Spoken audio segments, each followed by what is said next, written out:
By heck, we do love you, Leeds. Come on. I'm a little bit hoarse today, I can't lie.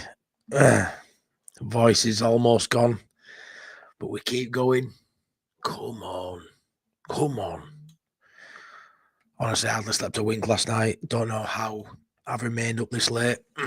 God knows. But yeah, welcome back to Imagine Not Being Leeds. I'm Matty, and here's your Leeds versus Sunderland review. What a freaking game. What a result. What a team. Unbelievable. I'm sure most of you have seen my vlog, my emotional car journey home, fighting back the tears yesterday. Honestly, just the emotion, it was just so overwhelming to win a game that way. What this club does to me, honestly, does to me internal organs. Oh man, just so happy, so happy. HMS Pistol League, here we come. Points, the gap we've got now over Burnley, the gap we've got now over Sunderland. That's them out of the top two race for me. 2 points gap over Sheffield United, soon to be 5 on Monday.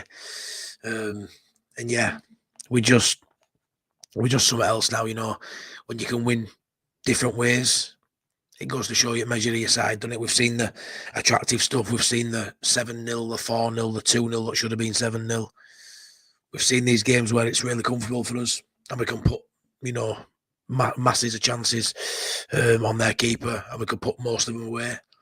It was good to see a different side of us. It was good to see us come back. I mean, I think they want to start, we've only won once in the last 8 we've conceded first. That's massive, That's massive that we did that yesterday against a really good side as well. It weren't against a poor opposition at this level. Sunderland are a really good team. So I thought they did really well first half to Sunderland as well, to be fair. We'll get into why I think the game sort of changed, obviously subs and stuff, but I do think their tactics weren't great as well. So let's get into some of your comments. Please mind my voice. Yeah, I lost my shit at Ellen Road yesterday. I lost my shit. God, I love it. Peacock's White of LUFC. Thank you for being here, my friend. Gavin James. Evening, Matty. What a game, travelling on from the game last night. Last back up to the north east, still buzzing and still not slept up the whites. Yeah, mate, apart from the travel, I still haven't slept much either. I need to sleep better tonight because I'm bloody knackered where week's going. But yeah, it's just such a euphoric moment, isn't it, when you're there in the atmosphere, when you're in the stadium for a game like that. It's just something else. I mean, I'm sure a lot of fans will say they'd rather win more comfortably than that, but you can get more out of a game like that. The lads will get more out of a win than in a result like that than they will out of a 3 or 4-0 hammering. That's character building. That's momentum going into a Sheffield United game. That's confidence. That's to win a game that way. For me, that's massive going into Sheffield United. That's bigger than any other result we could have had. They're going to have a spring in the step now at training these next couple of days. Sheffield United are going to be absolutely shite in the pants for me, knowing that Leeds are coming to Bramall Lane. We just, like I say, to win that way when you're not playing at your best, which I've always said, Leeds will only drop points when we don't play at our best. Nobody can match us. If the other team plays 10 out of 10, but we're close to that ourselves, we'll still beat them. It's just if our levels drop in that first half, I'd say they did drop. Second half we were better. Still weren't what we've been recently, but I think some of that comes down to Sunderland. I do think they've got some really good players in there, and the manager got the tactics in the first half spot on for me. Tezza UK, hello my friend. He says, if you love Leeds, smash a like. If you love Leeds, smash a like. That's a decent spam, that, mate. Yeah, smash a like, please subscribe. I hit 1,500 subscribers today. Yeah, so the channel's absolutely flying. Thank you for all your support. It means the world. I can't believe how well it's doing. Can't believe how well I'm doing. Can't believe how well everybody's doing. But yeah, thanks for everyone's support. It's a great community I've got on here, and yeah, I think the world of all of you. So thanks so much, Danny. Smash a like and subscribe, please. Yes, Danny, mate. Hope you're well. Oh, I'm sure everyone's well. I'm sure everybody's well after that. The only thing that's not well is my vocal cords.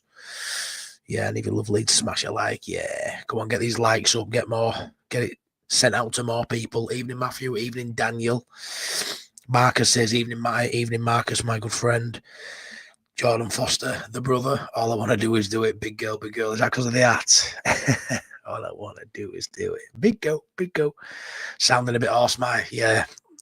Honestly, Sean, just it is what it is, mate. I just lost my absolute mind when that second goal went in. Tired myself, Matty, as I said to you earlier, that sort of game, as you're buzzing for hours in Carslip. Yeah, honestly, I got home last night. I was starving, so I made myself a couple of crumpets. Then I go upstairs now, lassie's the wife's just, comatose. She's just out for count. And I'm just, how am I just going to just slide into bed here and just try and go to sleep? It's just mental. I don't want to put telly on because I don't want to disturb her when she's up for work. So I'm just sat there like for about 3 hours staring at the ceiling, watching highlights on mute with contrast dimmed right, with brightness dimmed right down. Honestly, funny. Danny talks about Matty looks like Perry out of Kevin and Penny with that arm. Yeah, I know. I look like a right tool, but I'm used to looking a bit of a tool anyway, guys, though, so it doesn't really matter. But yeah, so the game yesterday, what can we say? The lineup, as expected for me, as expected.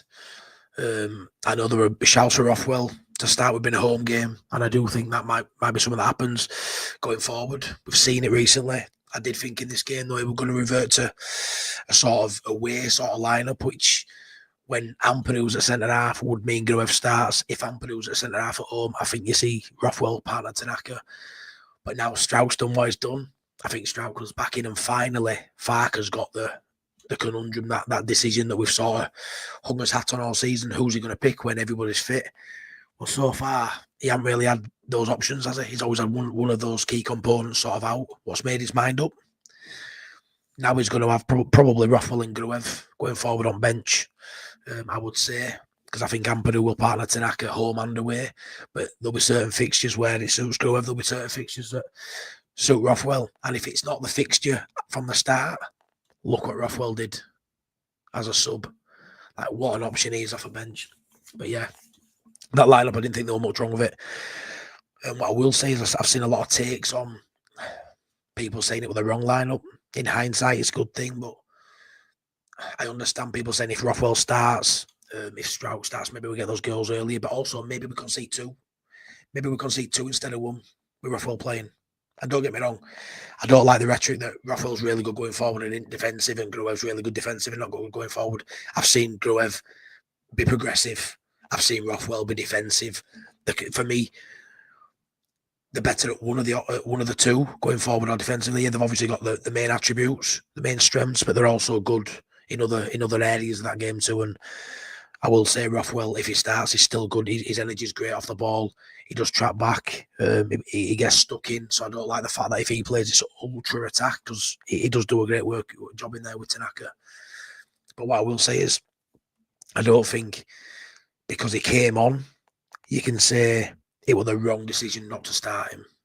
Because I do think Gruev, I don't think it was his best game. I said, it's on my vlog, I said at half-time, Gruev off and Rothwell on, and I knew he wouldn't make that sub at half-time, but it was crying out for that more progressive midfielder in this game. Gruev wasn't as good as he's been the last few games, but I tell you what Gruev was doing, he was combative. He was still getting stuck in, he was getting in and nicking ball off when they were trying to counter. It was everything you want from Gruev. I just don't think his passing was as crisp as you'd normally see him. I do think he can be good progressive. Earlier in season, he was probably most progressive out of him and Ampadu before the injury. I think he's a great option in there is Gruev. I do feel like his passing went a little bit off in that first half. I think he got better. But I don't agree that Rothwell should have started. I think the way he lined up was to nullify Bellingham, Chris Rigg, Dan Neil. I'll be honest with you, I think he did that. There were some players that, I think Lefebvre started okay. He wilted, and Bogle got the better of him as the game went on.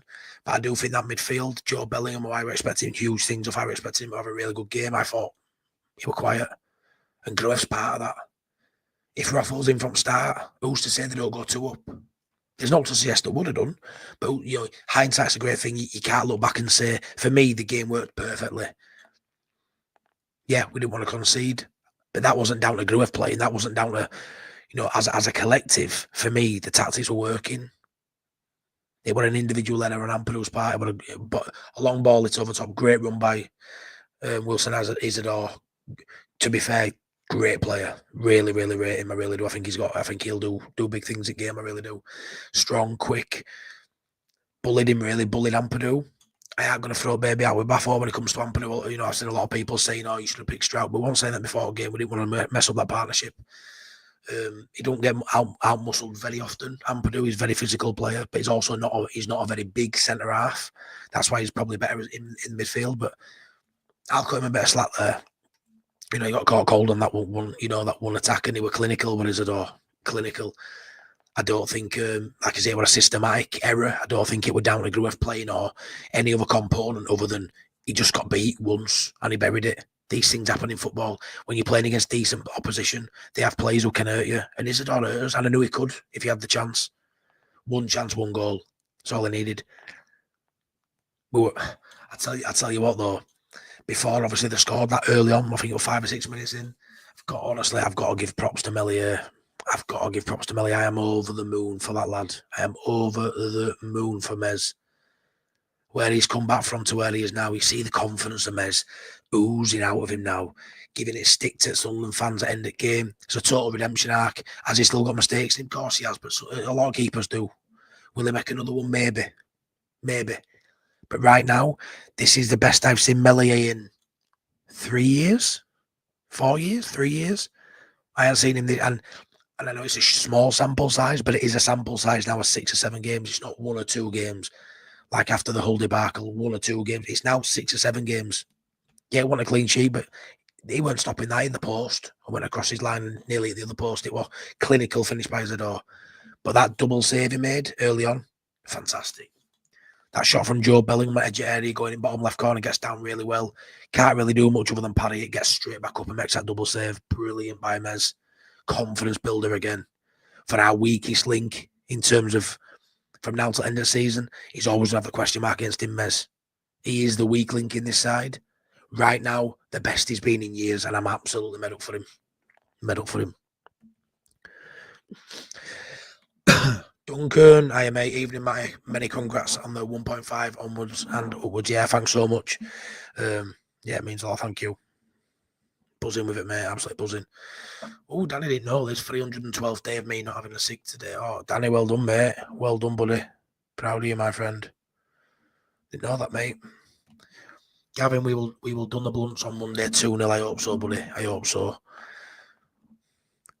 What I like about that is we've just played a game there where we weren't at his best and we're still grinding out a win. We don't know when we're beaten. Sheffield United have done this all season. I'm hoping we can go and slap them up, but the fact that it gives me more confidence that we've just won a game like we've just won it, going away to Sheffield United, which, if you know me, I say 2, 3, 4-0. I said 3-1 for Sunderland game. I think this is going to be well tight. I think this could be 1-0, 2-1. At best, it'd be a 2-0 in my. I don't see it being. I see them sitting back. I see them being quite clinical if they get a chance. It's going to be a very, very nervy game. I was nervous for this Sunderland game. Sheffield United game is going to amplify that, I think. If we win at United and West Bromwich Albion, we will be 8 points clear before the Bloods play again. Gavin, if we win at Sheffield United and West Brom, I know we're not up in terms of give us the 6 points and stop the season there. We won't go up, no, but we win them 2 games. For me, we've got enough. We'll romp it. I say that like if we don't, I think if we lost them 2, I think we still win it though. So I think 100 points is definitely on now, Gavin. I think 100 points is definitely on. I would have made it worthwhile and 2-footed that well for cheap. Yeah, I'm not going to get too much into referee, but it were poor. I think there were 2 shouts of penalties. I don't think the handball was. I ain't going to go there with that one. His hand was by his side, a little bit out, but I don't think that was a pen. But I think the one on Tanaka, 100% was a penny. We're all over him, not looking at the ball, holding the man. That should have been a penalty. In Prem VAR, that gets given for me. Farker's subs were spot on. Last at the time was excellent. Yeah, I wanted him to make Gruev sub at half time for Rothwell, But how can you say they weren't right? I mean, he's got 12 goals, I think, from substitutes this season. What can you say? I mean, there's a lot of head turning going on when you're 1-0 down at home and you're bringing on a centre half. Watch his post match. Could see we'd had corner and free kick after corner after free kick. His main dead ball, his main threat from set pieces was on the bench. Our main threat in the box, attacking set pieces, was on the bench. And he said he didn't feel comfortable bringing on Strauch. If you were honest, he didn't feel like he were quite ready for the intensity of this game, and he was always sceptical and worried about a counter with him having to chase back. He said sometimes, you live and die by decision. Sometimes it works, sometimes it don't. He went for it. Masterstroke. Absolute masterstroke. When you make a double sub and the both, the goal scorer gets them both and the same guy assists them both. Outstanding. Sean Hill says the subs were lucky, Danny. Come on, you don't. But Rothwell and Strauch on the winner game. Come on. I don't know, mate. By lucky, like I said, there was method to his madness, mate. Sean, he could see where we were threatening, and they were giving loads of free kicks away around the area. My mate Wayne, Sunderland fan, it irked him so much. I watched his review of the game and he was so pissed off with how needless the free kicks were. For me, it made sense to make that double sub, and I don't think it would look. He knew what he was doing. We had so many chances to put the ball into the box, and we didn't have the best delivery of the ball because Drew's set pieces were way off yesterday. And he has got a good set piece. We've seen him taken plenty of times. They were well off yesterday. Maybe it's hard practice, I don't know. And then we had no one attacking them. So it worked really well. Bringing them on together, it really did. Duncan says, hats off. Keep it on there. Hats off for that second half performance. Picked up the tempo and the press was absolutely outstanding. Sunderland were suffocated and were getting more and more tired and eventually bit. Yeah, 100%. Like I said, the first half performance, I think they played really well. I think they were value for their lead, I won't lie. In the stadium, it might have been a different feel watching at home. Obviously, you don't have the luxury of listening to Hinchcliffe. What an arsehole he is when you're in the stadium. But yeah, it's one of them where I thought they had some really good players beforehand. And for me, that first half, a couple of them shone. By full time, a lot of them wilted. That second half, I expected more from Joe Bellingham. I expected more from a lot of their players, to be fair. But yeah, I felt that first half, they definitely edged it. And I was nervous at half time. I really was. It felt like one of those games where, we're having shot after shot after shot and there were block after block. But yeah, that second half, you could feel it building, Duncan. You could feel it. Especially when we got that first goal, I knew a second were coming. Don't get me wrong, when you get to 95th minute, you think it's gone, don't you? But it was one of them where you could just feel it. At the flick of a switch, the atmosphere changed. Everything changed. Everything was going in our favour. And it was inevitable, really, that second goal. When it went in, it was just like such a euphoric moment. But you're right, we hunted in packs. We were like animals. That last 20, 25 minutes, winning the ball so they couldn't get out their own half. They could not. All they could do was boot it along, and we just got it and brought it back. It was 11 men behind ball. We haven't seen that in a while. The low block with most of these wins we've had recently have been expansive, really good wins because the other opposition have played. The first half they had a bit of a go, got one up, tactics totally out window. Then it would just sit back, defend, which I don't think is a bad tactic against Leeds because usually early in the season they probably get away with that 1-0 to Sunderland. They probably win that 1-0. But how we are now, brilliant. I don't think it matters how you play against us now. I think we'll find a way. I think we will find a way. But I've always said the script is get a goal, sit tight, get a goal, sit in, defend for 1-0, and you probably come away with spoils. But we're too good for that now, I think. I think we're too good for it. I don't think Strauch comes back until after the Sheffield United. I'm not too sure now, Danny. I'm not too sure. It's not even based on the 2 goals. It's really not. I think he's going to want Ampadu to play. There's going to be question marks against Ampadu now starting at centre half. There shouldn't be, but there will be. So he'll already be looking at maybe pushing Ampadu in the midfield if Strauch comes back anyway. But on the basis he scored 2 goals, on the basis I think it's going to be a tight game at Sheffield United. You got to remember, coming back from injury, he played 90 minutes in FA Cup. It's not like he's got no minutes. He's played 90 minutes against Millwall. Then he's played again, yesterday. He hasn't come back. It's not a massive injuries come back. We're only out for 3 or 4 weeks. So for me, I think he's got his minutes now. He's got his confidence up. Just play him. Evening, top banana. Gavin, you have to love Amps for standing up and taking responsibility for his mistake. That's a captain for you, and I 100%, mate. And I say mistake. It wasn't a mistake. It went on him, but it weren't like a clumsy mistake. He got out muscled. Sometimes in life this happens. You know what I mean? It wasn't like a slip. It wasn't throwing the ball in your own net. It wasn't a bad pass. He got out muscled. It happens sometimes. Isidore's a big lad. He's a big lad. Why should Ampadu be having best of Isidore? Why should he? What right does he have? He's a big lad too, and Isidore. But yeah, it's Ampadu's fault. He was the one marking him. But he got out muscled. Didn't happen, consistently. It happened on that one occasion. He put it away. But I knew he wouldn't. He was a bigger man. That's what you should do. Like a boxing match, you lean on. If you're on your bigger man, you put your weight in, you lean on him. And it worked for him in that moment. And he only had the one chance and he put it away. So fair enough. Richard Hogan, it sounds like you enjoyed the game last night. Yeah, mate, I did. I need to go to bed with some strepsils tonight, I think. Danny says, I think Mez game was against Liverpool in the Prem. Mez's last game was against Liverpool in the Prem when we beat them. What, his last good game? Richard says, evening, Matty, well done on 1.5k. We beat Sunderland. You got 1.5k. Next we beat Sheffield United. Fantastic. Yeah, it's been a great couple of days for me on it. Yeah, we will, pal. We will, mate. Thanks for that. Thank you so much. Sean says, Matty and Mez hasn't had much to do with all Matty until last night. Yeah, well, the Coventry game as well, though. The Coventry game, he bailed us out in that one. And then last night as well, he had made a couple of saves, but he's building in confidence. Yeah, I agree. 3 or 4 of these last 6, it's been the defence, mate, that kept shots at bay. But ultimately, that breeds confidence, doesn't it? Not having to pick ball out of the back of your net. And then the couple of games he has had to make saves. He's brilliant. He's brilliant. He's the best. I think he's the most confident look at his body language he's been in years, mate. All right, Daddy up, son. Proper happy with that game. I know, mate. I know. So happy. Don't think my heart can take any more of them, son. I don't. I really don't. PSF Farker bringing on Byram and Strauch for their height and Rothwell for his crossing ability was a master stroke.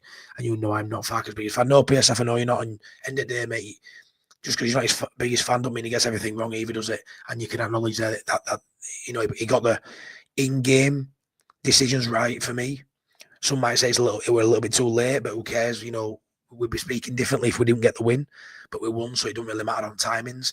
He got him spot on. Mate. He did for me. Foster Junior, hope you're good. Yeah, we have been on point recently. Some we have.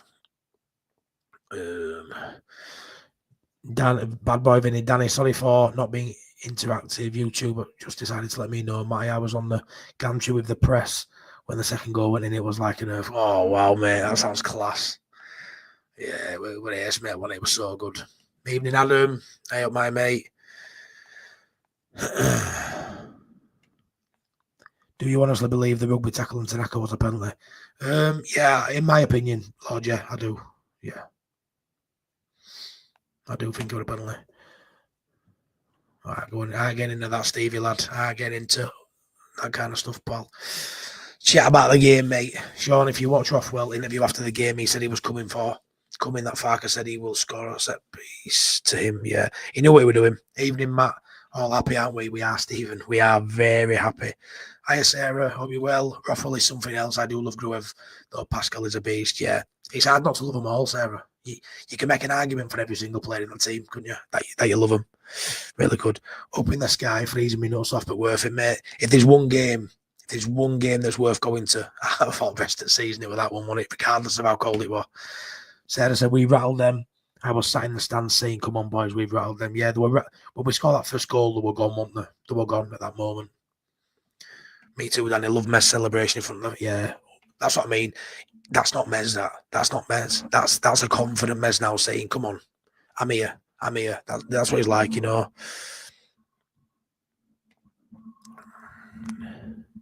Danny, I love Ramazani and Rothwell calling Sunderland fans out for a fight. Yeah.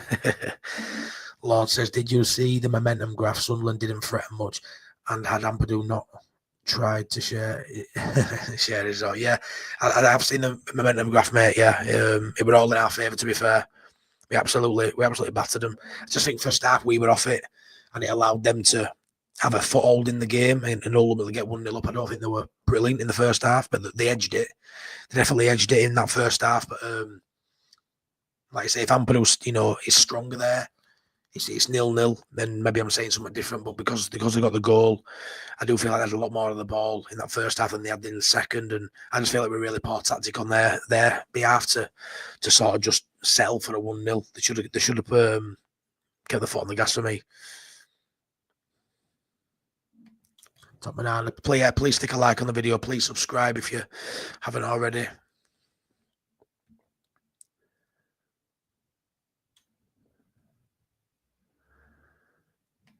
If your mods are blocking every message, I don't know, mate. I don't want to get into all that, pal. Let's talk about the game. Stop blocking messages unless it's offensive. Let's get into this.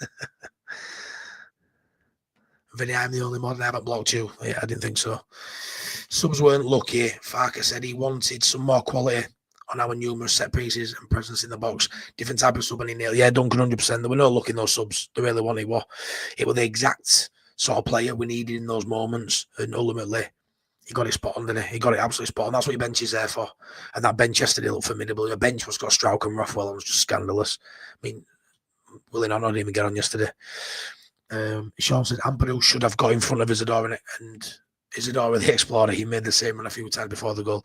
Yeah, and he didn't get nowhere with that run, did he?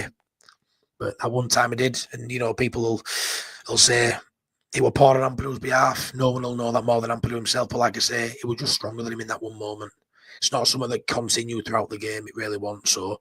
But Isidore plays for Sunderland in Championship. He's a fairly new player over there. I think his first season in English football. I tell you now, I think he'll do big things. I think he'll go and have a really good career with Isidore. I think he's a top player. Top player. I'm not saying Premier League quality now, but I'd have had him in Leeds side now this season. I'd have had him in our squad. I think he's a really good player. Signed him as a winger, learning the ropes in the number 9 position is Isidore, but he looks great value for that position. How have we all been? Yeah, I'm good, mate. I'm good. I'm glad. I hope you are too, buddy.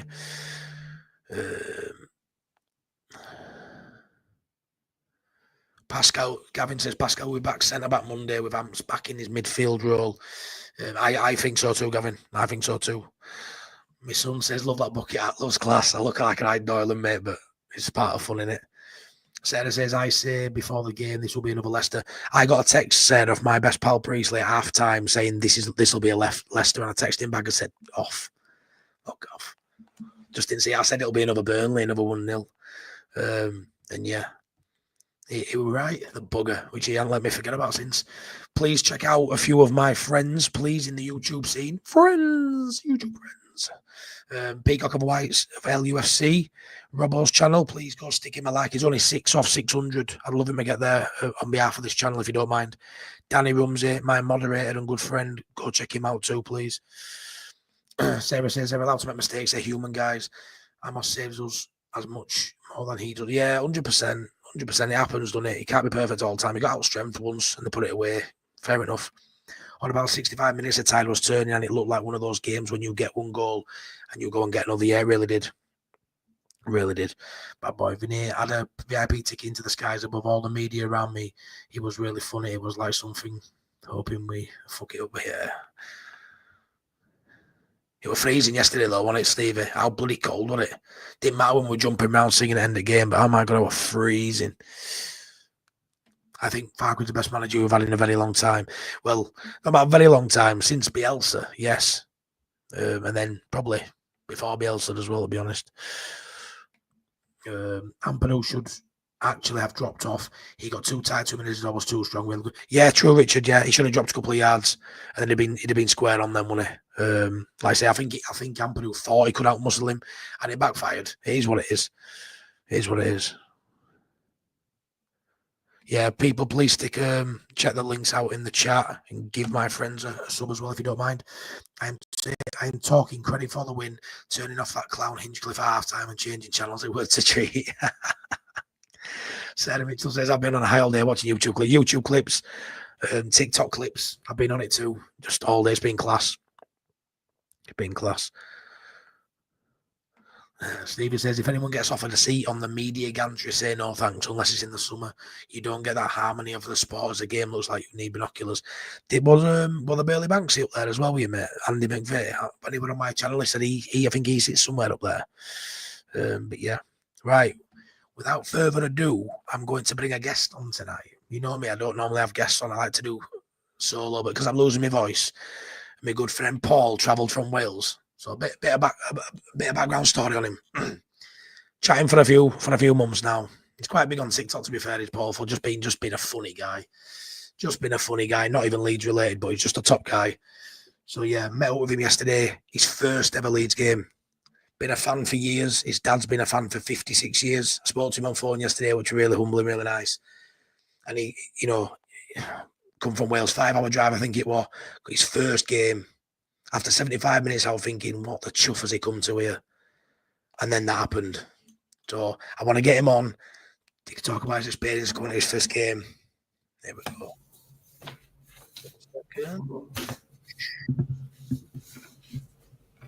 All right. How are you doing? Can you hear me okay?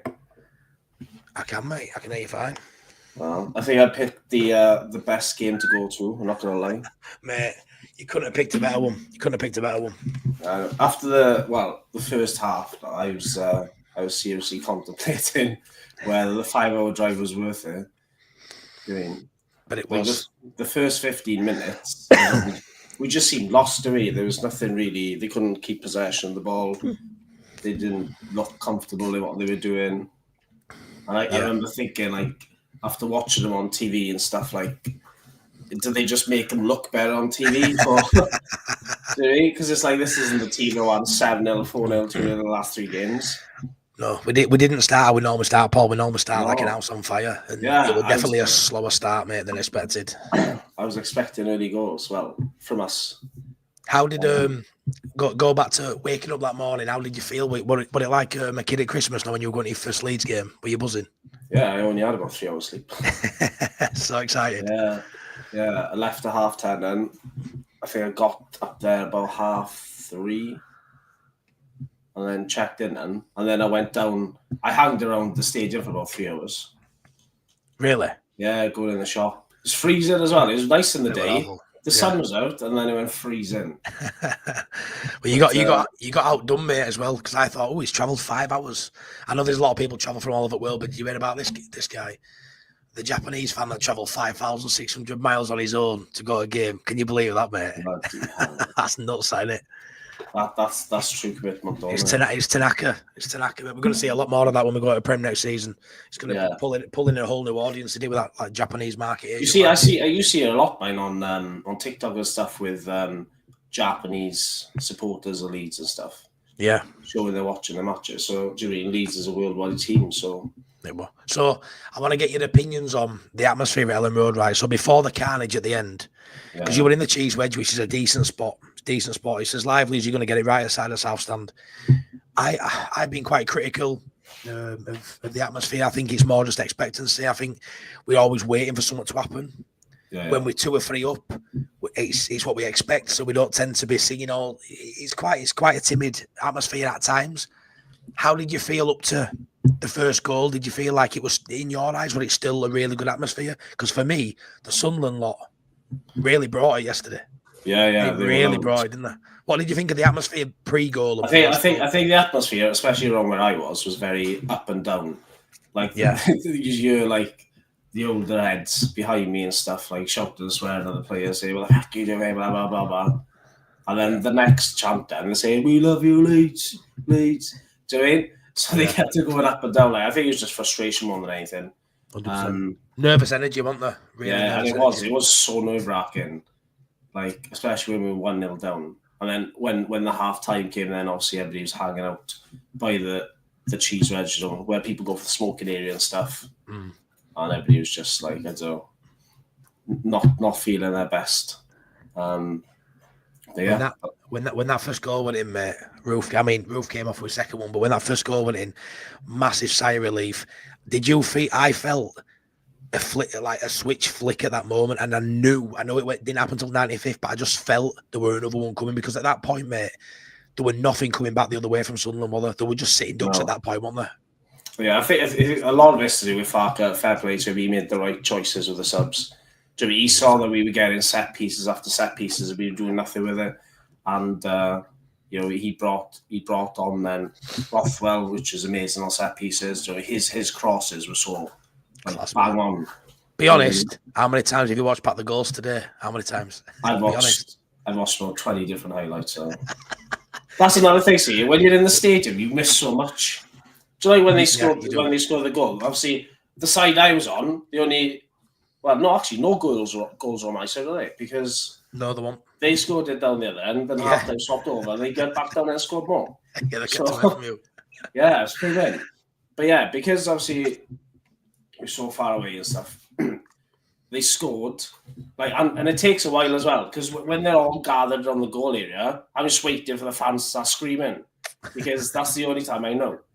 And then obviously like I said, I didn't even realise that he made the extra substitutions with Ramazani and Joseph, because everybody was still celebrating for that 20 minutes from the first goal to the second goal. You texted me today, didn't you, and went, when did they come on?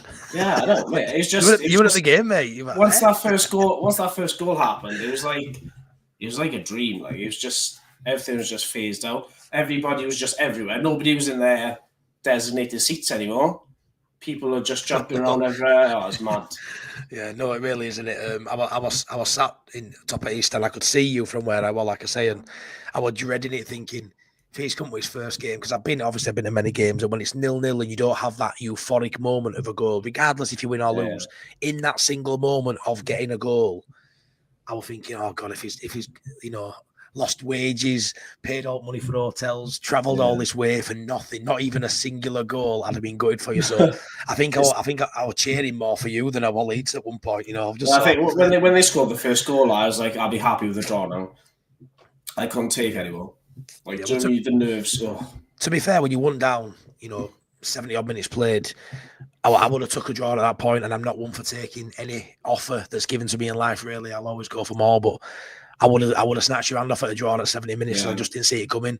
And then when we got that goal, I couldn't see how but us winning, because it just flicked on it. It just flicked on a switch for me. And I mean, when the second goal happened, mate, it was just everything erupted.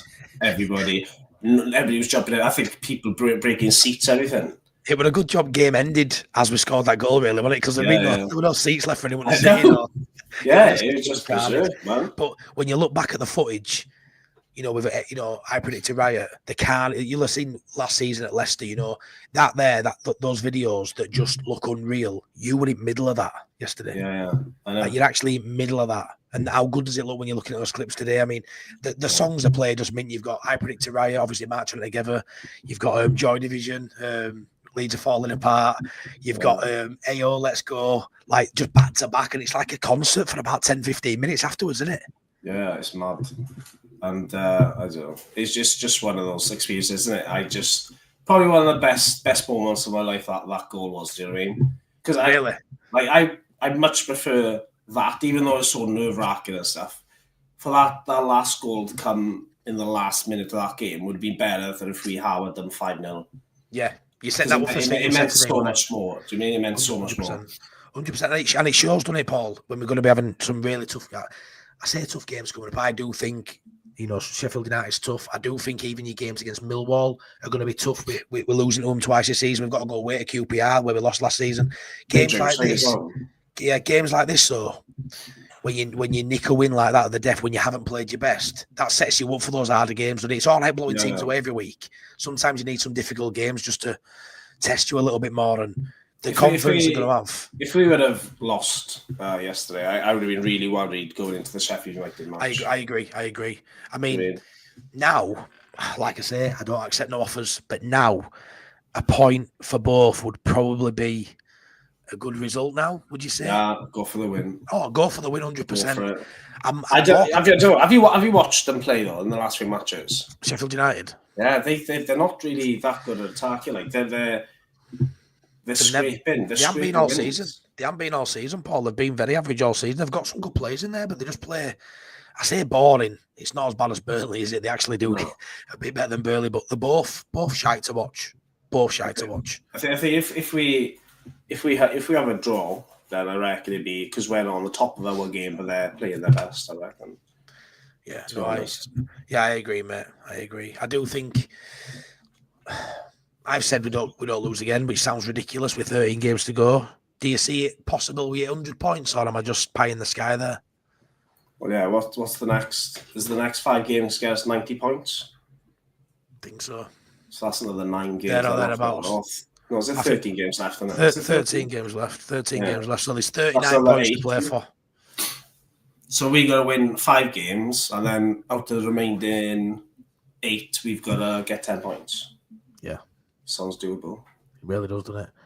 Really does. Especially if we keep going on the form we're going, because not only do we just show that we can keep up, we're winning, and we don't fall apart basically and give it away. But we're also showing that we can come back from a win a little down, come towards the end, we don't give up, we still attack to the end, and we get the goals where we need it. Yeah, 100%. Like Farke made like proper like a checkmate kind of substitution. He nailed it. He nailed it. So he did a good job. I can't have a Welsh lad on, Paul, and not ask him about the Welsh contingent in this side. Rodon, James, there's no Ampadu, Darlow. We don't really play, granted, but Rodon, James, and Ampadu, class players. Love them all. I mean, Ampadu's going to got a bit of stick for that conceding that goal. But let's be fair, he's his captain. Do you see Ampadu with Strout coming back in, and obviously Gruev, Tanaka, Rothwell, all being good enough to start? Do you see a world where Ampadu is ever on the bench, or do you think he's always in it? He's captain, and he's gonna. Yeah, he's like Farke. He's Farke's number one kind of thing, and he's not going to drop Ampadu. But if he does put him into the midfield and then he puts Pascal in defence, then is he going to bring Rothwell in as well and then drop Tanaka? I don't see Tanaka being dropped. Because if we're in a team where Tanaka's on the bench, there's something seriously wrong in it. Yeah, that is. I mean, it's good to have options in it, but I think it's hard now because we've got Rothwell and Gruev who are great options, but I do think Tanaka will always play, and I think Ampadu will always play, and if Strout plays in defence, it only means Ampadu's got to play midfield, so I kind of feel like that's it set then. People say Gruev away from home and you have Rothwell in at home. I think that's still the case, but I don't think they'll start. I think you'll see Ampadu and Tanaka start every game from now on in, unless there's an injury, or unless it's 3 games in a week and then they might rotate. But what you might find is at home, Rothwell's that sub who comes on. Away from home, Gruev's that sub that maybe comes on for a Tanaka.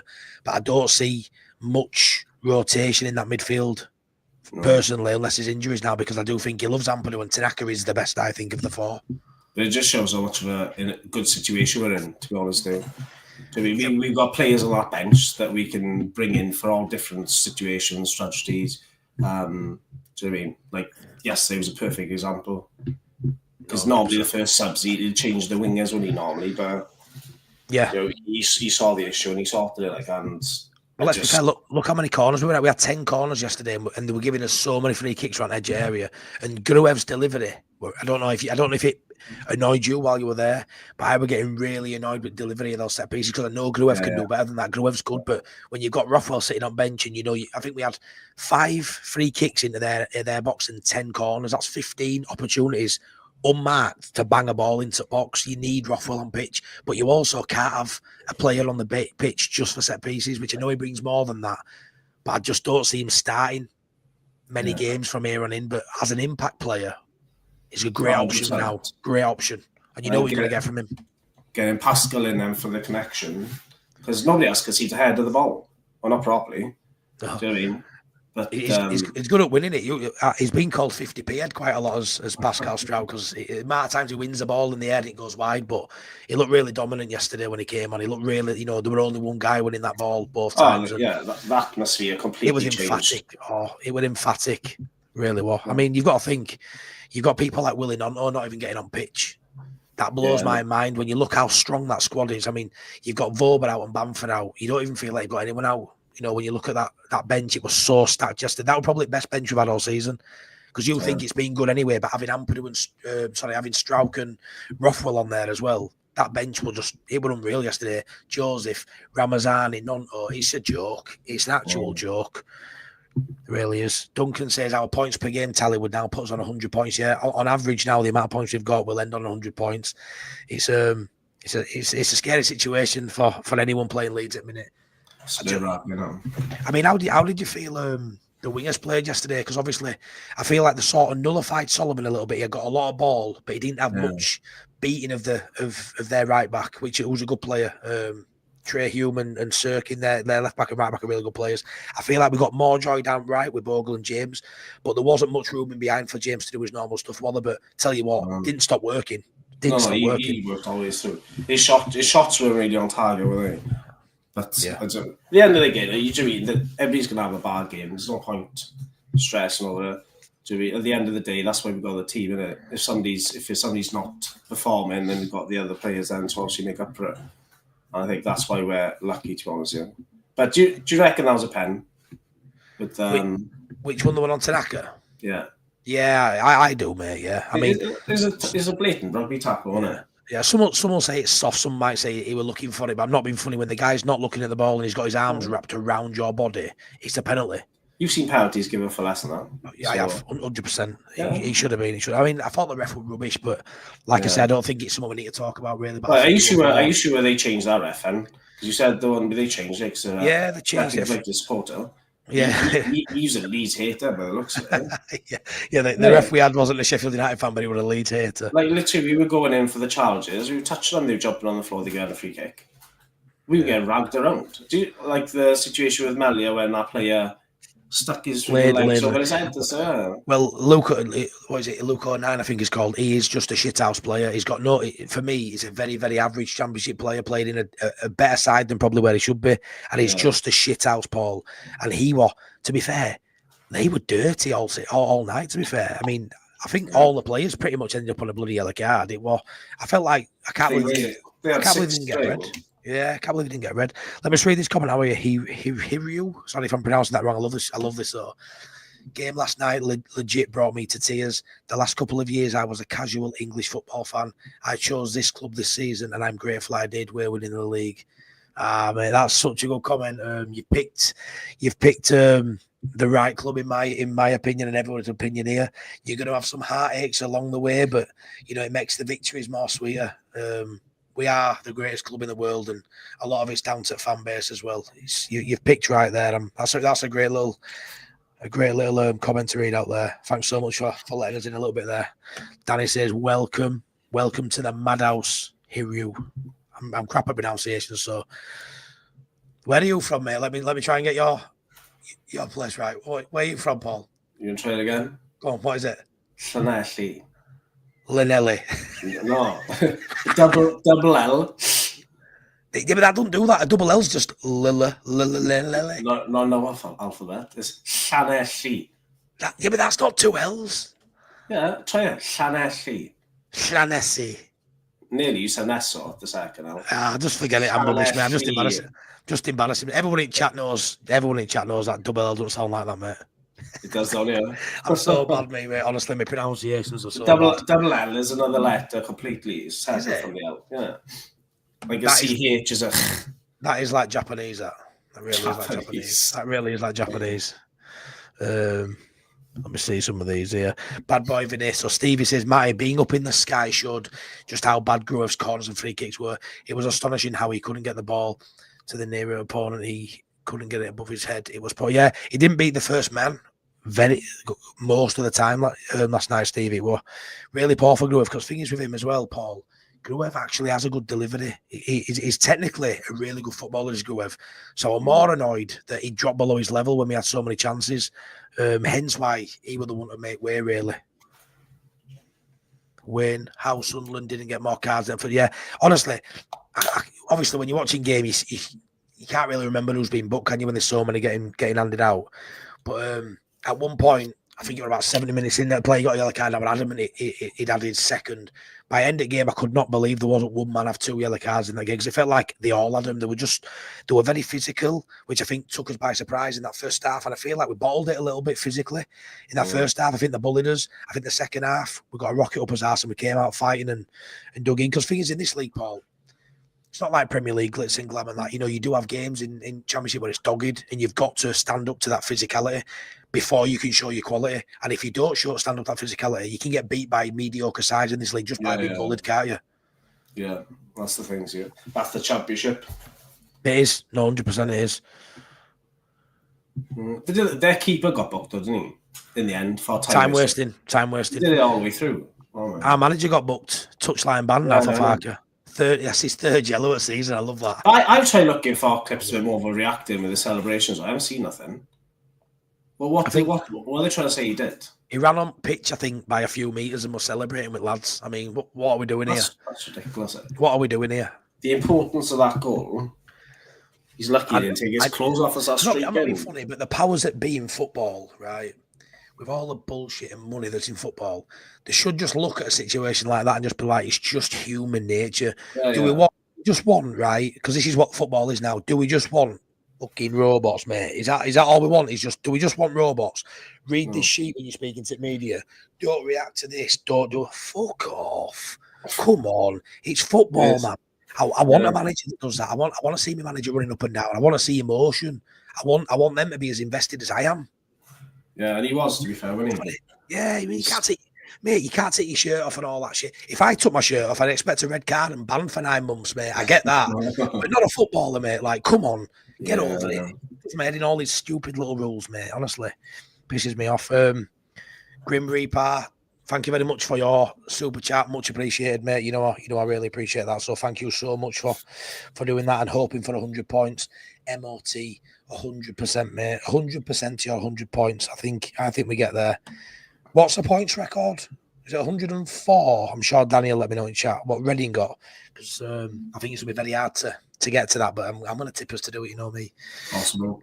Yes, they were Leeds fans all the way from Japan. I don't know if you noticed any yesterday, Paul, but I noticed, honestly, maybe 10 separate groups of, I would suggest, Japanese fans taking a lot of pictures and stuff. You can see already the Tanaka effect, you know, sort of snowballing at Ellen Road. Yeah, that's only going to go up when we hit the Premier League. Can you imagine how much that intensifies with the shirt sales in Japan? And, you know, I sort of think they're missing a bit of a trick. I know it's not good for the fans, but maybe even doing a pre-season tour out there could have really drummed up some numbers and interest. Yeah. But I know they're doing it in Europe, which is good. I think they need to give back to the fans, seeing as how last pre-season, you know, behind closed doors in Germany won it. So I do think it gives the fans a chance to go. But I do think at some point it's something worth looking at. Whenever you've got a player from that part of the world, like marketability and profitability, it's great in it for the club. But he's also a fantastic player as well. Oh, he's amazing. He's class, mate. Who's your favourite player out of interest? Bogle. I think he's highly underrated. He's amazing.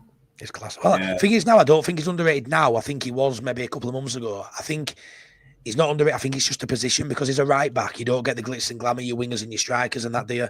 But he is the best right back in the league. He had a fantastic game yesterday. He was brilliant. Same again. He just runs through him. Mate, he hasn't had a bad game in. I think he started the season off quite poor. Yeah, but within about 5 or 6 games, it just hasn't stopped. He hasn't looked back.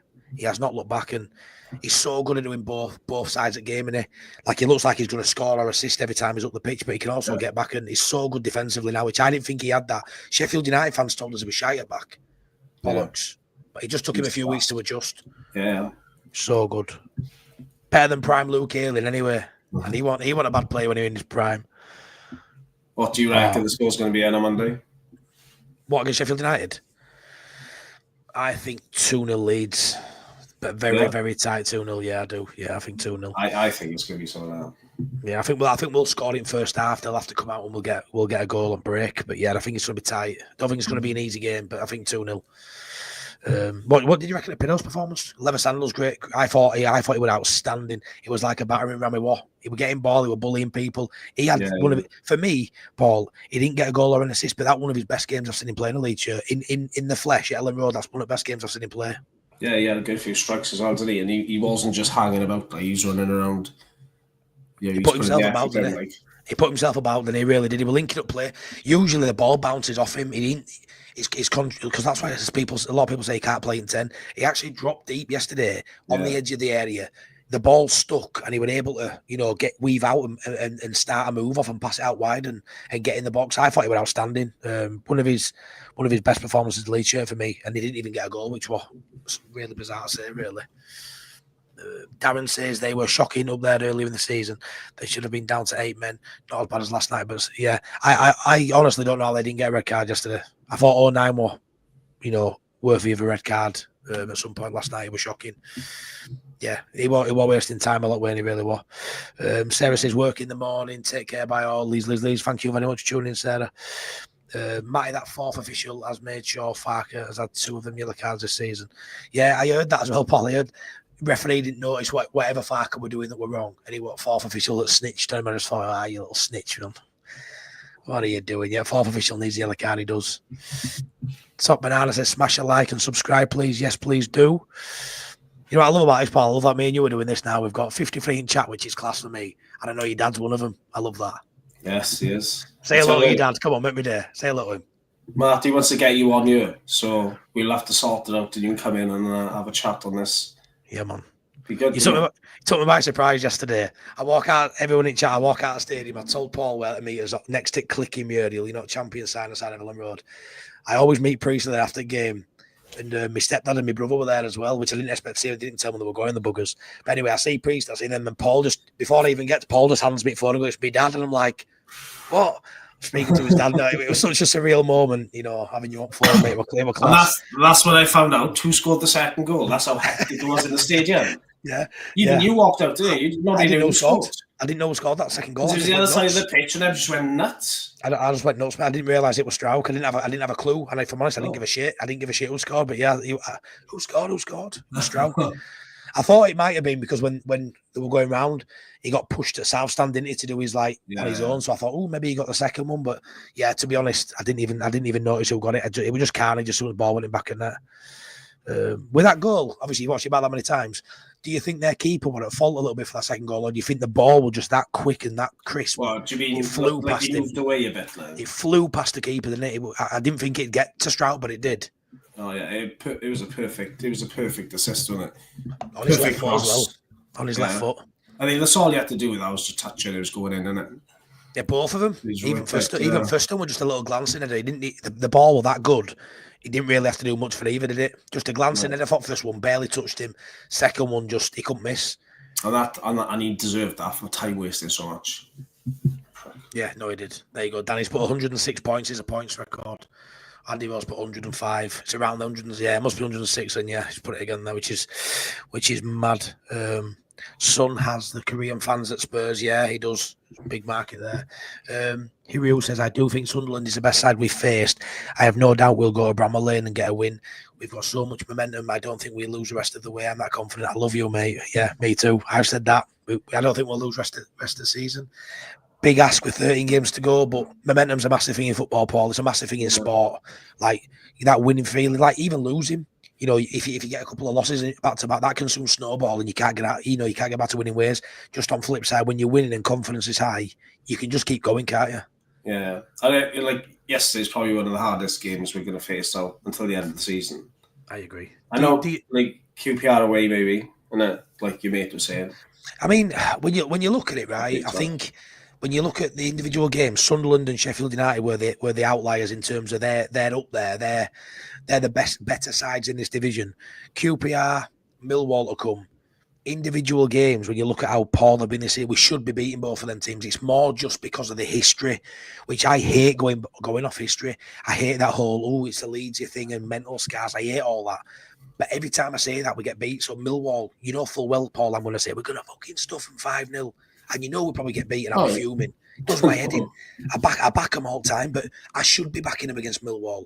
I should be backing them away at QPR. But they're the ones that bite us all the fucking time. It annoys me. This is what you're going to have to deal with, Hiru. These are the things you've got to deal with. Millwall will be 4 or 5-0. Well, it should be. It should be. And it's not even blind faith saying it, but For some reason, some teams just had our kryptonite.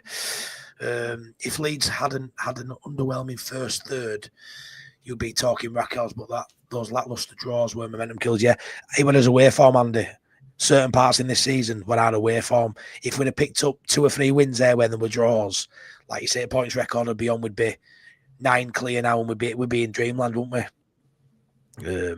John Mallet says, "Hey up, John. Hope you're well. Great content, lads. Robin Hood's Bears White. So I love that, mate. Thank you for being here. Please stick a like and subscribe if you haven't already, John. The most interactive chat on YouTube in this ball, in this right, mate. I'm trying to have some sort of title because I think I'm pretty pants, but I'm just have some title that I can click a button on every chat and just bring them all up. So I'm the only one doing that, I think. So I'm just clicking them all up. There we go. I love it. Peacock of White says, I'm going Aronson. He has come back into his own since coming back. Yeah, it's been a slow burner for me. Robbo, as Aronson, early in the season, I thought he was smashing it. Then he sort of dipped off in form. What I'll say now is, even yesterday, absolute workhorse. Off the ball, he's so involved in everything good that we do. Off the ball, he's the head of that press.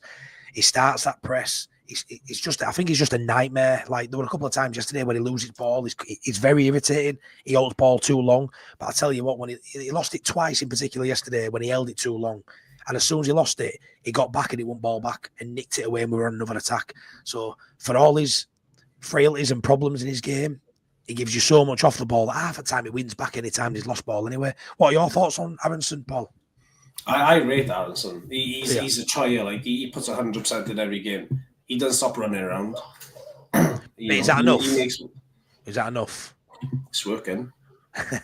He's a vital cog in our engine, isn't he? He's a vital piece. I think I've said at times this season, if you take him out and you put a Nonto in, we'll do better. We'll score more goals. Well, matter of fact is, we don't really need to score more goals. We're scoring enough. We need somebody up there. I mean, it's like having a defensive player in attack, which is, it sounds weird because he ain't a big lad, he ain't physical, but he is like a defensive player, the way everything he does off the ball, and he is good at winning ball back. And I'd say strength-wise, he's a lot better this season than he has been in previous seasons. I feel like I don't see him on the floor as much as I used to, Paul. Yeah. The thing is, he doesn't get a rest, does he? He plays every game, 90 minutes every game. Yeah, he does. Like, the only one he had was against Millwall when we did the FA Cup thing, but 100%. Andy Rose says, you can relax with Pinot. He might be going missing like a bus here in numbers. Yeah. Bad boy Vinay. Matty, the media last night was angry about Farker getting a card. The referee now has given him 2 yellow cards. Farker's in 17 years as a manager only had 1 card. The ref shouldn't take charge again. Wow. What, so the media were saying they were angry about him getting carded. To be fair, media will have loved him, won't they, showing passion? To be fair, I can imagine. Obviously, I haven't seen what the media said, but yeah, I'll look here. Paul's dad, please comment. What's chances of that, Paul? He can't comment. He's not very tech savvy. Bless him. He's watching it on the TV, probably, on the wall. Class. Oh, I can't think of it worse than my big Swede on someone's TV. Nah. It's all right on a little phone or a little tablet. You're on my 60-inch TV as well. Yeah.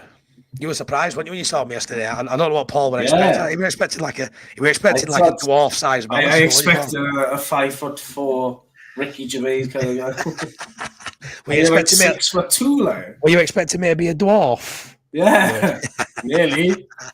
Nearly. You can't tell the height to someone, see, when you sit it down, do you know what I mean? 6'2" of pure flubber. I was not expecting 6'2". Yeah, 6'2" and a bit. Can't take away that bit. How strange how fourth officials can see what's going on in the sidelines but can't get a decision right on VAR. Yeah, true. Grim Reaper, because of your background, graphic Matty, I thought your guest speaker was a Sunderland fan. My bad. Yeah, to be fair, I didn't really think of that, but no. But no, he's not. He's not. He's a big Leeds fan. First game, loved it. Great game to go to. It was. Danny said, yeah, it's by looking at that second goal, I thought Pascal was offside, but he wasn't. Yeah, it was one of them where when it first went in, first thing I did was look at the linesman, so I didn't see him run off celebrating. Do you know what I mean? Then by the time I looked up, it would Andy Rose says Priestley always signs out with Fark out. Is that genuine or private joke? Private joke, Andy. Well, not so private now, mate. He got a fair few views on it now. Always signs out that way, Andy, because it pisses him off. He's massive on Twitter. He's Priestley. He's always on Twitter. He's always stirring pot. He's the most positive guy. He would tell you if you asked him about Bamford and you said Bamford was shit, he'd say, nah, if he get him fit, he'll score 10 goals before the end of the season. He doesn't say a bad word about anyone, Priest, when it comes to Leeds United. So we actually clash quite a bit, and I love him like my brother. He's going to come on at half-time and full-time because I'm going to do a watch-along for Sheffield United game. He's actually going to come on at half-time and full-time, so I can't wait for this. I hope there's a little bit of needle between us. So we do go back and forth like a married couple. But yeah, it's just a private joke. He's a massive Fark fan.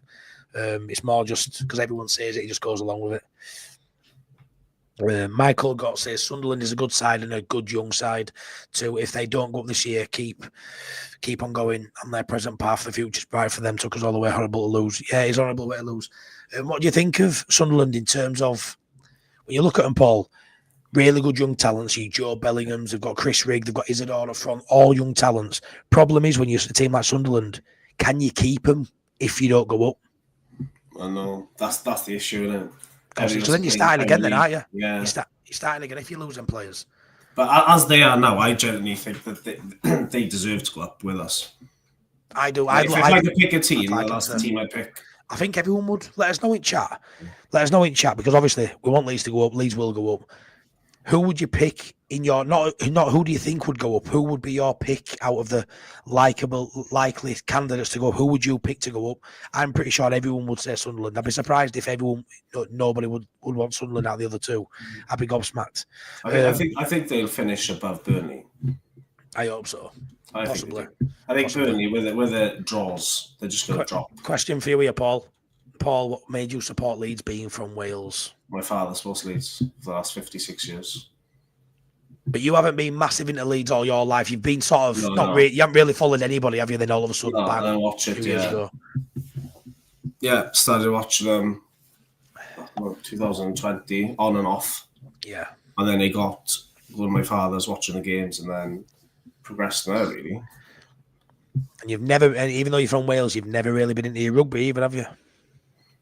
No, I live by the Scarlet Stadium and they park us on my house all the time. It does my head in. To be fair. I like watching Six Nations, but not this Six Nations because there's what's happened. They're just a young team now, and they're losing all the time. So yeah, I've watched one Six Nations game this time. That's all right. 1 second, yeah, got another super chat. Wow, Grim Reaper again. Thank you, buddy. I just hope yesterday's result was finally put Fark out crowd to bed and finally got behind the manager and the team. Yeah, I think thanks for that again, buddy. It means a lot. I firmly believe the Fark out crowd has gone now. I don't see. I mean, Steve is in chat today. You know, Steve, you get your thoughts in. You were Fark fuck off. I remember at 1-1 at subscriber shows, which seemed wild because we were top at league. But a lot of fans have been saying it's all right being top at league and. You know, yeah, we're doing all right in terms of where we are, but they want to see more because they expect more because of how good we are and the difference in quality. I feel like you've seen in the last 5-6 games how good we are. We're not only winning games now, we're playing well. We want this cake and we want to eat it. And to be fair, right now, Leeds fans, it's probably as good as it gets. Like, this is brilliant what we're seeing now, and that includes last night.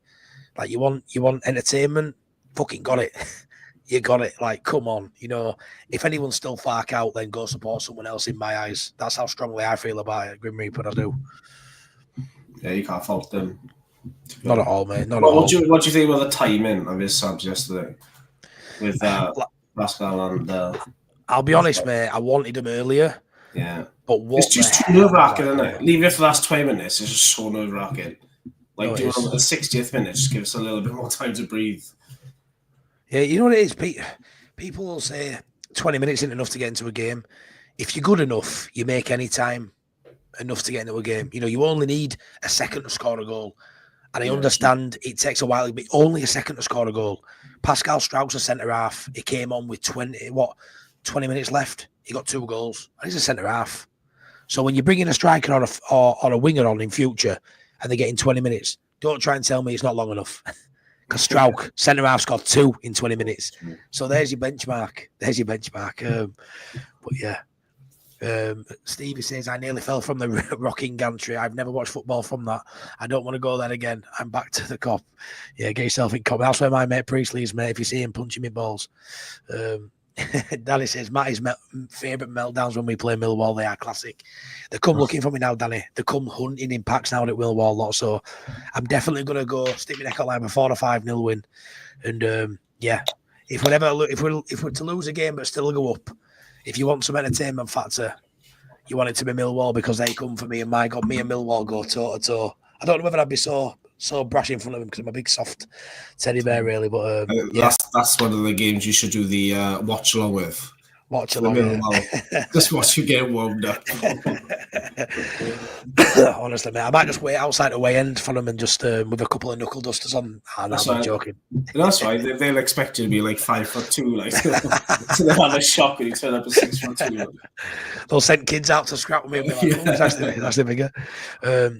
Leeds STL says, good stuff, lads. Welcome, hero, to the best club in all the land. You know that, mate. Thank you for being here, buddy. Much appreciated.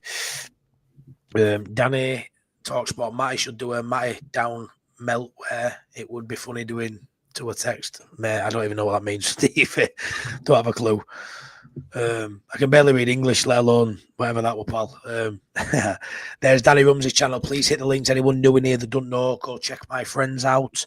Danny Rumsey's channel, Robbo's channel at Peacock, White Seville UFC.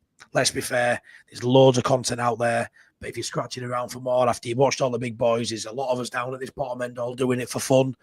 Give us all some love. These two are brilliant as well, so do the same there. Lee J says, great player from the Champ, but Prem I don't know as a 10. Is that Aronson, I assume?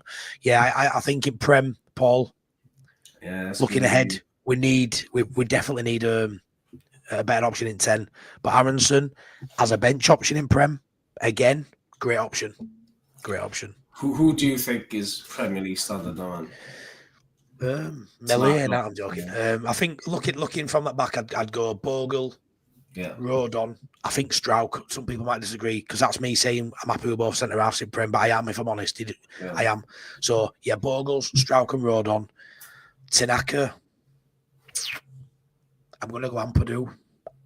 Yeah, I think all the wingers, and I think Pinner was a bench. I think Firpo. Question mark. I think we need a keeper, a starting keeper. We need a starting left back. We need a starting 10 and a starting striker. And I think the centre mids and the wingers we're probably all right at. You just need maybe one or two for depth, maybe people to push them. But I think we need maybe 4 starters and maybe 3 bench options. And we don't really need to lose many. I want to see that squad really thick next season. But I know Farker likes a trimmed down squad. But in all fairness, in Premier League, you play 38 games instead of 46, so you're 8 games less. Will we have a deeper cup run? Maybe, maybe not. So maybe we don't need as thick a squad as we need as long as quality's there. A bit like this season, we haven't got masses of players, but what we have got is quality players. Maybe they'll do something similar in Premier League. I don't know. Exciting times ahead, isn't it? Yeah, 100%. Let me see what's here. Bad Boy Vinny says Nonto wouldn't do the work Brendan does. Yeah, Matty, I was up there. Yeah, no, he wouldn't, mate. It took me a while to get my head around that. I've always thought, if you're a good player, you can play. I mean, let's be fair, Nonto can run back, he can run, he can tackle. It's just not his natural game. Just like Aronson's natural game isn't pinging balls in top corner from outside edge area, but it never will be his game. But what he brings to this side, he doesn't need to do that when we've got the players doing it. We get goals from all over, don't we, Paul? We can score from anywhere else, to be fair. That's the advantage we got. We got our defenders coming up and scoring like.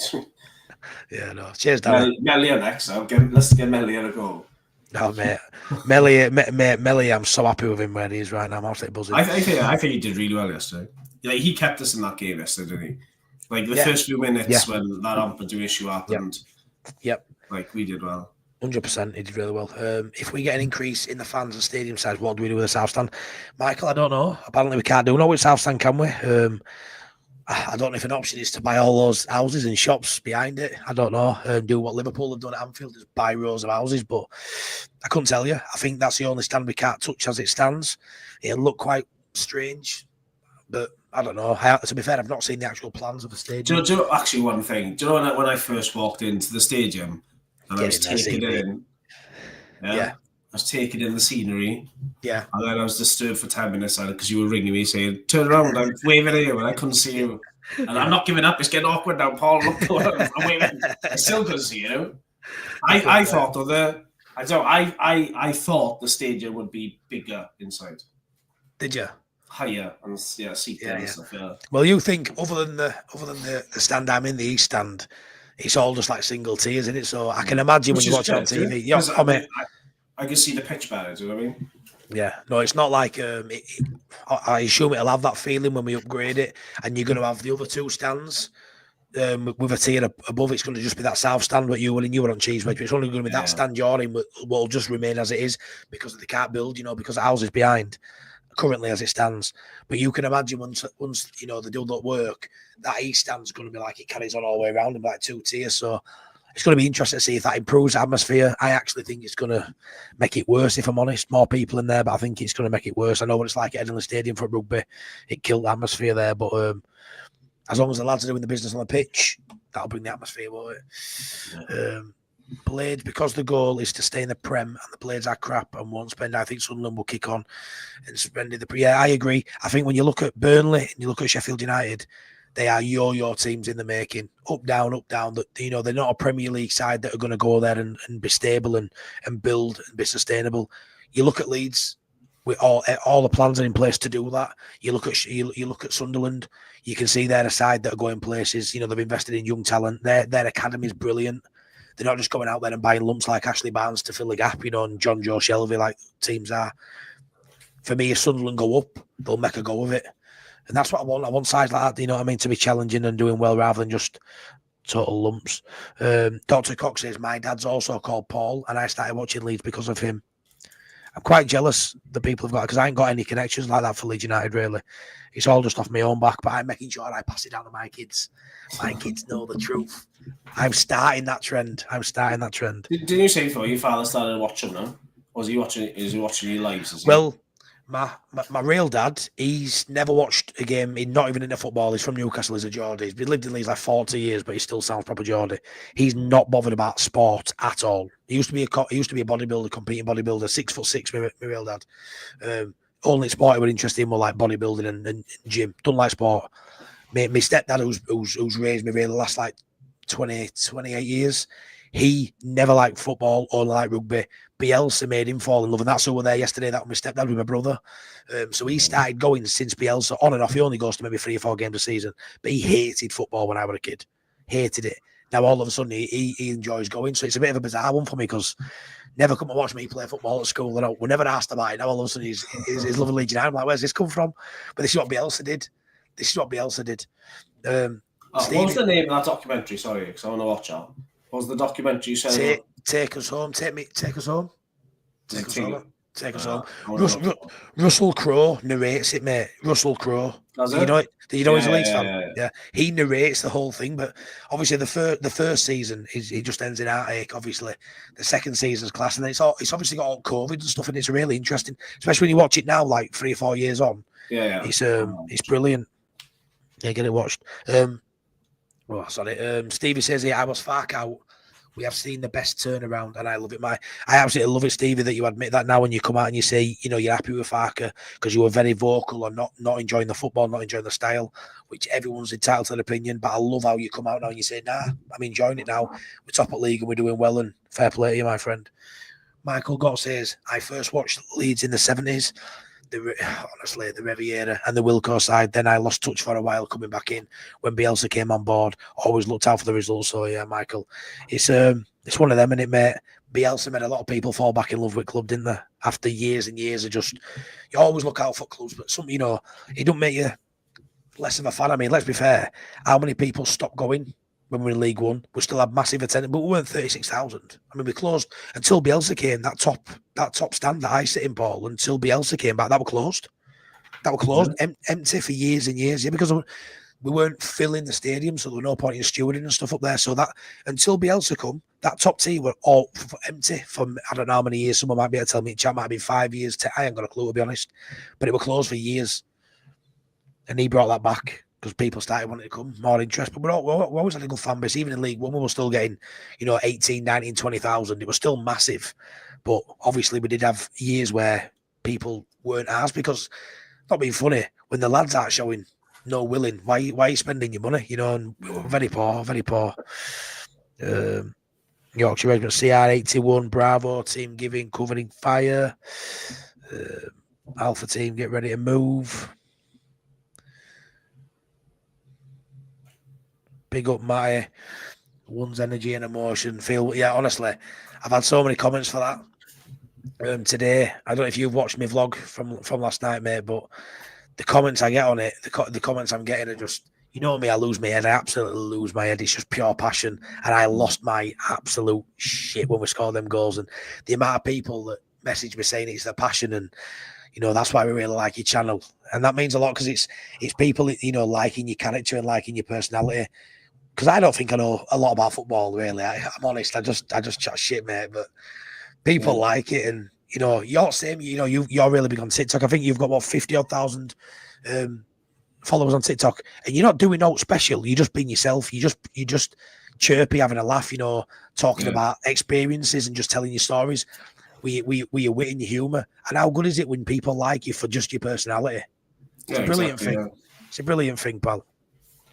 That's all you need to be, you know, you just need to be yourself, and that's what you're doing. So 100%, mate. And I told you, wait till the end of the year now. You'll be up to 10,000. I'm not too sure about that, mate. But let's put a bet on now. Nah. I'll bet you a car. Nah, I can't afford a car. I need a new car. You saw my car yesterday. Yeah, I had to open the door, let you in. It's a banger, mate. It's a banger. It's an absolute banger. Tanaka is Prem ready, says Greenby. I agree, my friend. I do. Andy Rose says you've got to go with a flow with a manager. Ranieri Leicester was a bollocks in 2016-17. He was going to be careful what you wish. Yeah, I mean, he won Premier League and then get sacked here after. It's mad, isn't it? West Leeds High School. I went to Farnley Park High School, me mate. Not far from there at all. Stevie says we need options everywhere. Never mind the 10. Yeah, we do. We need a lot of options in Prem, mate. But I'm excited for that summer window. I really am. Danny says Tanaka, Ramazani, Pascal, and Solomon. If we were to get only them for the Prem, yeah. Solomon, Paul. Yeah. Do you just go get it done? Just go get it done. What would you pay maximum? What would you pay maximum? Everything I had. Everything I had. Solomon is an outstanding player. But do you think when we go up to Prem, he'll still be as outstanding? Do you think he's still worth the punt at a higher level? I think he'll play to the level of his opponents. I think so. I think he'll put up another level in the Prem. It's just his injuries, isn't it? So classic. It's just his injuries. If he's fit, you're seeing now how good he is. I do think everything's harder when you go up. That quality's amplified. The players you're playing against are better in Premier League. But I do think he's one of them capable of playing up there. I really do. Even if he is prone to injuries, stuff, he'd be a good one to have on the bench anyway. Yeah, no, 100%. Duncan, can we not move the pitch towards the cop to create more room? Yeah, that'd be good, wouldn't it, mate? Can you not move it to Llanelli? To Llanelli? No, that'd be awesome. Andy, I wonder if Voba will get another year, mate. I don't think you'll see Voba play for Leeds again, mate. I really don't. I just don't see it. We'll get through last few comments. I'm well behind again, like always. We'll get through as many comments as I can, and then we'll call it another day, because an hour and 23 minutes. I told you when you're on here, mate, you'll be on here till Thursday with me, pal. Absolutely love it. I'm going to enjoy my bed tonight. No, I know. Tell me about it. There's no increase in people in the ground for 3 years. There's planning, but stands need stopping before construction. Well, I've heard, Steve, it's opposite to that. The build behind the stands, like they did at Fulham, like they did at Liverpool. I actually worked on Anfield Stadium last season when they were building their new stand. Got some great pictures from being like up in rafters, really looking down. I was wiring out CCTV cameras and stuff for them, and yeah, it's crazy. But they literally build behind so they can still keep capacity, and then there's like a period where they've got knocked through. But if they time it right, they can get away with either not interfering with any capacity problems at all for home games, or maybe having just a bit of downtime in between. But it's really good how they do it now with architects and stuff. It's it's mad. But working at Anfield were crazy. That is one hell of a stadium, mind. One hell of a stadium. Grim Reaper, another £5. Thank you so much. I'll have to transfer Paul some of this, because some of this must be Paul's in here. Thanks a lot, mate. This might be able to get me door fixed on my car. This. Once Leeds are in the Prem, there is no way the 49ers is going to go cheap. They won't let Leeds fail. They will put the investment and stay for good. I agree, Grim Reaper, 100%. I think when you're an investment business like they are, they've invested money ultimately. Originally, because I'm sure they've fallen in love with club, I'm sure they have that. That's not me saying it tongue in cheek. I do believe they'll fall in love with the city, because you just do look at Ryan Reynolds and stuff with Wrexham. When you're in there, you just fall in love with the fans, because everybody wants success, and when you're doing well, you want more of it. So I do believe that they come to get money out, and ultimately that is their end goal. And how do you get money out? From being successful. So 100% they're going to put, and it's not all about the most expensive players, is it, Grim Reaper? We've seen that with Paul as well. Tanaka, 3.5 million. You can go out there, and I think they'll go out and make a few statement signings, maybe some 20, 30 million pound pluses, but they'll also get some smart acquisitions in there as well, because they've got a really good scouting network out there.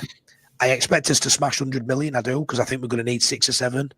I think we'll be around that budget, but I don't think they'll scrimp at all. There's no way they want us to cut. We're coming back down for me. My uncle Tony was the groundman at LUFC for 20 years back in the Wilkinson days. Eddie Gray was there at his funeral. Wow, that's mint. That. My uncle was one to give the affliction in 1987, but I wouldn't have it any other way. Well, Andy Rowe, is it a 5-part documentary? Is it obtainable on YouTube? The Take Me Home.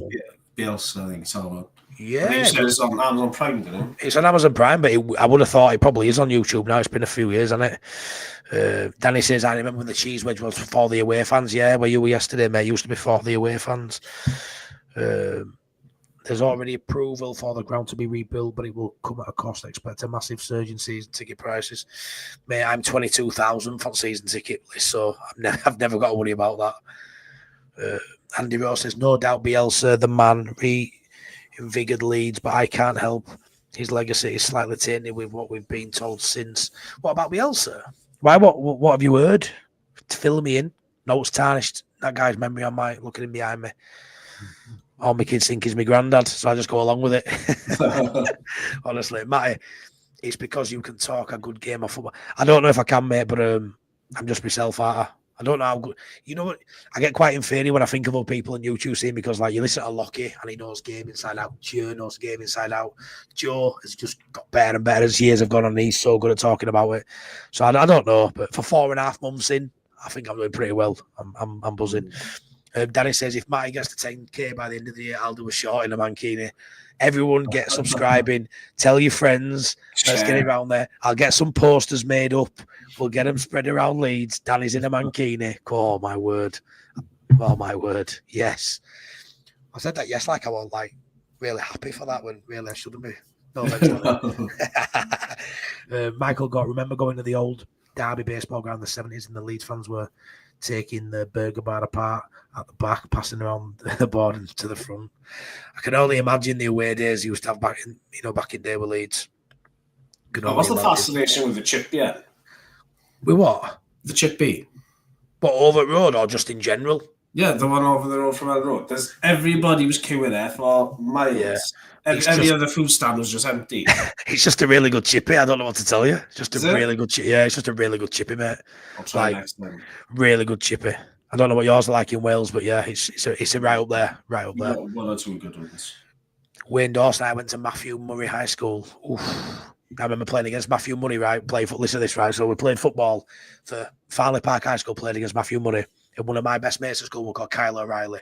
Went on and played like amateur level football, but really good level for like semi-pro level, really good player. Run rings, best player in our school, run rings round them. First half he scored a hat trick and we're winning 3-0. And he came off at half-time crying because their centre half had said, if you score another goal, I'm going to scoop your eyeballs out with spoons, right? So he subbed himself off. He never lived it down. He subbed himself off. And you know the best thing about this is my sponsor of the channel, O'Reilly's Autographs it with his brother. Kyle's his brother. So, yeah, it was really funny. Like, and then I think we lost the game 4-3, which pissed me off because if it had stayed on, we'd have probably won 6-0. But we were only about 13 at the time, but he absolutely bottled it. And I remember standing there going, Kyle, but he hadn't even got any spoons. And I'm like, well, I remember saying that. He hadn't even got any spoons. I just got some down his socks, just these spoons, you know what I mean? Like, Mental. Leeds tactics. No knife crime back in day. We're all about spoons. All of that. Lee J, love the passion. I'm a real passion merchant, so love the channel. I felt you in the vlog. I was exactly the same last night. Yeah, Lee, 100%. Much appreciated that, pal. That's all I am, mate. Just pure passion. All I do, I'm all or nothing. Me, if I care about it, I'm all in. I'm all in. The price for Solomon is between 10 and 15. I think. Ooh, you buy that under for that, wouldn't you, Paul? If that's right. Buy it under for that. He's worth 50 million easy. 100%. Michael got Bam Bam in or out. Shake it all about, and then he's injured again. Not for me, mate. Not for me, Michael. Bamford, Bielsa time, great asset to club. Bielsa since just a negative to club, and I want him to move on and do well elsewhere. Go do well elsewhere. I wish him no but the best, but I don't think he's going to do what with Leeds other than just keep the physio busy. If I'm honest, I think he's done what he's needed to do with Leeds, and so yeah, it's like everything comes to an end at some point, and he had a good run, and then for the last couple of years, he's just not been worth having. So yeah, go play football elsewhere. Hopefully, he gets a bit of form back and has a good end to his career. James, new contract. Got to be top of the list for me, mate. He's only got 18 months left in his dealing, mate. The clubs will start sniffing round, Need to get him tied down on a long-term deal. Massively. Bob Young, congrats on the subs, Matty. Well deserved. Onwards and upwards, just like Leeds. Yeah, thank you very much, Bob, for all your support so far, buddy. Bad boy Vinny, Danny, next season will be a test for the 49ers, but the most important thing for the 49ers is keeping the money coming in. Yeah, of course it is, mate. And they'll have a massive windfall of that, won't they, when we go up this season. Bam Bam sold in the summer, contract with immediate effect. I want him to get a new contract. Bam Bam. Yeah, I read that as Byram then. I'd love Byram to get a new contract. I really like Byram. But Bam Bam's got to go for me. Only thing that tarnished Bielsa was the injuries because of murder ball. Yes, I have to agree with that one, Paul. That's probably what broke Bamford, if I'm honest. How short-minded we already are. Remember Bielsa in the Premier League, they said he didn't want any players coming in. 49ers were there then, still there now. Yeah, I'm not too sure I believe on that. Not too sure I believe. I am willing to pay for your Mankini, says Stevie. Tell you what, when I was 18, 19, I was an absolute madhead. I actually found a green, when Borat kit went out, so I actually found a green Mankini. Someone must have had it, snagged or whatever, and took it off and left it in men's toilets. It's about 1 o'clock in the morning. I'm off, absolutely shit-faced. I actually stripped off, give my clothes to the aftershave man that were in toilets, spraying all lay and all that stuff. He went in there. I gave him my clothes and trusted my clothes. And then I actually put the Mankini fully on, mate. Fully on. No boxes are up, fully on. I went onto the dance floor. I got kicked out. Can you imagine, mate? Just this absolute. How old are you? 18, 19? About 18, 19, yeah. I've always, I used to be an absolute nutter. Yeah, the stories I've heard about you get mad when you were younger. Oh, I'm an absolute madhead, mate. I worked in Holyhead for a while, right? Holyhead. Is that near you, no? Holyhead's Wales. Holyhead's Wales. You don't know where Holyhead is? No. Oh my word! It's in Wales anyway, and I got told to keep a low profile there, and I just didn't. I was skinny dipping till at 4 in the morning, and I waking neighbours up singing in the streets at 4 in the morning drunk. From ages of being 18 to being like 23, I was just an absolute div. All in good faith, you know what I mean? I was a nice lad, but I was just out for a laugh. So I'm used to making a fool of myself. Now I just do it on YouTube instead. You could be the next streaker. Andy, has Rothwell missed the boat on his England cap? I heard it mentioned. Yeah, I think he's talented, but I think he's well missed that boat, mate. I really do. I think he's well missed that boat. See you lads, bedtime. All these that way. Yeah, well, I'm going to wrap this up now because I've caught up with comments. So start saying your goodbyes, everybody, because it's going to be night from us. Bye, Michael Gort. Thanks for coming in. Holyhead, North Wales, I think. I know it is in Wales. Like I say, I did about 4 weeks there. Lovely part of Wales, to be fair. I enjoyed it. Did you get your original clothes back the next day? I got, my mate brought them outside for me. I've got good friends like that. Got good friends. Bye, says Peacock Whites. Matty going in like Joe Calzaghe with his speedos. Yeah, it was a cold night as well. It was sad to say. It really was. It was cold. Chicken cheese, yeah. But anyways, Paul, It was really nice to see you yesterday. Really nice to, even though we didn't share the game together in terms of sitting with each other, it was really nice to meet you, share that moment with you of your first day at Ellen Road. Overall emotions now looking back on it. Yeah, it's just I still can't stop thinking about it. Are you gonna go watch highlights again? Yeah, probably if I go to sleep now. Danny says it was good night, Matthew and Paul. Nice to put in a face to the name. Yeah, it's Anglesey, Holyhead. Bob Young knows more than you. North Wales like 5 hours away, mate. Yeah, I know. I was surprised at how far you actually drove. I was in Wales. I think Liverpool, isn't it? Yeah, well, I just think Wales. Yeah, it's just past Liverpool, and you're telling me you've drove like 1,500 miles or something. I'm like, did the Mancini have skid marks? Did this Mancini have skid marks? It did after I finished with the pal. Yeah. Thanks for the great podcast, lads. Yeah, thanks, Top Banana. Please stick a like on the video. Please leave a comment after it's posted. Please subscribe and check out all the other links in my channels, please, as well. Wilco Whites, Peacock Whites of LUFC, and Danny Rumsey. Much appreciated.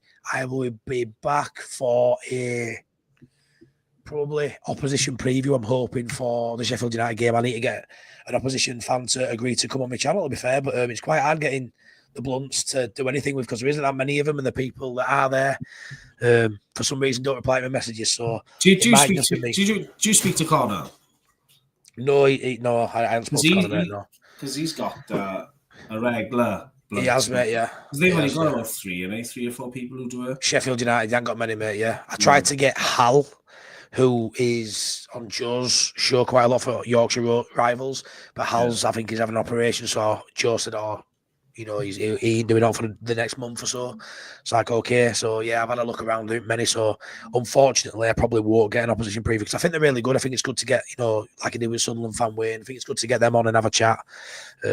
But, yeah, it might just be me waffling on as normal on my own, which I quite enjoy anyway. So, yeah, thank you so much again for Grim Reaper as well for all his super chats. Much appreciated. Thank you.